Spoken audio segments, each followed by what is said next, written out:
Hi friends, welcome back to another episode of Generation Tech. My name is Alan. So if you guys have seen the new Star Wars Battlefront II campaign trailer, you might have noticed a red figure in the background of one of these shots that kind of looks like one of the Emperor's royal guards. But instead of a face mask, it has a screen which depicted a face that looks oddly like Palpatine's. Today we're going to explain to you who exactly those creepy red guys are. Palpatine is a pretty controversial figure in the Star Wars community. Some people think he's a sadistic monster who killed billions in the pursuit of power. Others think he was a necessary evil in a crumbling republic full of corruption and bureaucratic nonsense. But I think we can all agree on one thing, and that's he was a master at the long game. What he and Darth Plagueis pulled with Order 66 and the rise of the New Order was nothing short of masterful. But that's not where his plan ended. Before Palpatine was even Chancellor of the Republic, he was already secretly planning a contingency for in case he died when he became Emperor and ruler of the galaxy. Which is just insanely long-sighted. I mean, who does that? He wasn't even Emperor yet. So what is his contingency plan? Well, Emperor Palpatine told his protege Gallius Rax the following. If an empire cannot protect its emperor, then the empire must be deemed a failure. It collapses not only because its central figure is gone, but because it must not be allowed to remain. Yup, that's right, the contingency plan was to make sure that the empire never outlived the emperor. If Palpatine was going to die, then the empire would burn with him.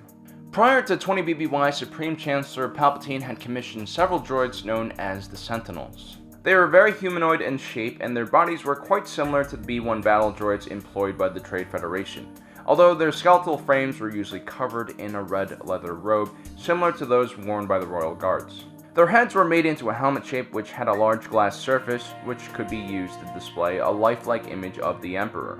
Although why Palpatine chose his older, wrinkly scrotum face to represent him instead of his younger, less scrotum-like face is a mystery. These droids also had hollow projectors built into their palms, along with a needle that came out of one of their fingers which could be used to sample blood in order to identify individuals. In the wake of the Emperor's death, these Sentinels were sent all across the galaxy to carry out a part of the contingency plan known as Operation Cinder. Operation Cinder was a malicious plan that included attacks on several worlds which indiscriminately targeted Imperials and Rebels. Its primary goals were to destabilize the galaxy, inflict massive casualties, and create general chaos. One Sentinel instructed a Star Destroyer to travel to Naboo, where it launched satellites into orbit that were capable of manipulating the weather. Within hours, dozens of hurricanes and electrical storms were raining down onto the planet, causing severe flooding and fires. Within a few more hours, the planet would become inhospitable. Luckily, Princess Leia Shara Bey, the mother of Poe Dameron, and the Queen of Naboo were all on the planet at the time, and launched a valiant counterattack against the satellites in old Naboo starfighters. And with the help of a rebel fleet under the command of Lando Calrissian, they were able to take down the satellite arrays and prevent Naboo from being destroyed. Despite the small victory, across the entire galaxy, Palpatine's Sentinels were instructing Imperial commanders to attack worlds like Fondor, Commenor, and Abenido. Other Sentinels were created to protect a series of observatories Palpatine had established across the galaxy. Each one was devoted to studying an area on the galaxy's outer rim. The observatory on Jakku was an extremely important part of the contingency. Palpatine wanted to lure the remaining Imperial and Rebel forces onto the barren planet and create a final showdown and destroy the planet in the process, taking everyone down at the same time. But the Emperor's plans were foiled at the last moment by a joint group of Rebels and Imperials. Still, the Battle of Jakku would be known as one of the largest and most devastating battles in the Galactic Civil War and signify the end of the Galactic Empire. While most Sentinels were just messengers, one Sentinel was created for Gallius Rax. It was said that this robot was much smarter than the other Sentinels and almost sentient. After Gallius Rax died, it was up to this Sentinel to carry on the contingency plan. It was this Sentinel that would gather all the Imperial Remnant's high command and help them escape off the planet to the unknown region. It was there that they would rendezvous with the Emperor's flagship Eclipse and go on to establish the First Order. In promo footage for the new Star Wars Battlefront video, we see ISB Admiral Garrick Versio meet with his daughter Iden. On the bridge is a Sentinel. It's pretty clear that whatever mission the Admiral is sending Iden on will probably be related to the contingency plan. After reading the Inferno Squad novel, we know that Iden's unit is related to hunting down the spies and information leaks from within the Empire, so it should be interesting to see how this exactly ties into her mission.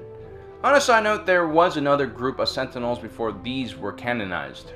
They were known as the Imperial Sentinels, and they were heavily armored dark side adepts that were mutated and controlled with chemicals. They were much taller and wider than the average man, and were rumored to be either droids or giants.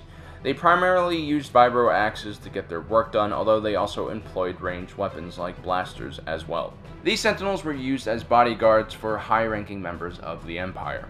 In the end, Sentinels were just one more part of Palpatine's grand scheme. If you guys want to learn more about the contingency plan, we've done a few videos about it, and you can check them out in this link here.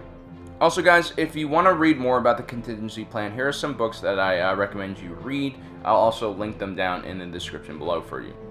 Well guys, that's all we have for you today. Don't forget to subscribe and hit that notification button so you don't miss out on all of our latest and greatest content. And a special thanks to all you Patreon supporters out there. If I ever was thrown down a giant reactor shaft, I would make sure that Generation Tech's contingency plan included all of you guys. Well, thanks for joining us today. If you're watching this, you are Generation Tech.